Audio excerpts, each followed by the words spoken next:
hula has such a way of healing, of bringing life to everything.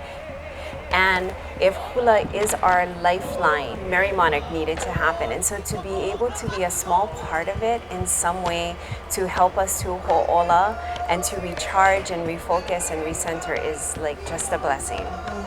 I think what happened with this is that it forced us all to go back to the drawing board and to find our creative juices again, to reground ourselves, find out our purpose.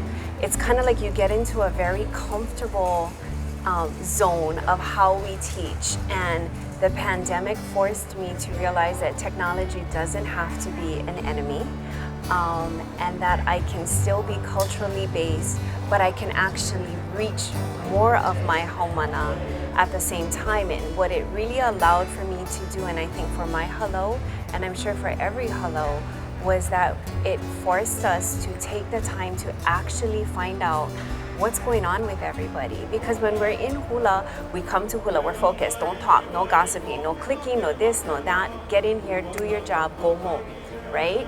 And so with the way that the world had to stop and take this pause, it allowed us to breathe, and it allowed us to be reconnected, I think, in some way. And for me, with my hoa kumu, you know, more conversations by phone, by Zoom, reaching out more ways. And so seeing how that all has played out here on stage, it's amazing, because knowing that for a lot of halau, they haven't had a lot of in-person time. So that pilina that we establish as our foundation, as our kahua, is so important. And I think it just really forced all of us to reclaim it.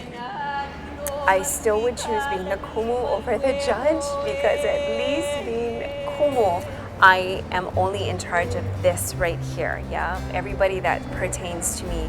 With being a judge, I have to look at the greater picture.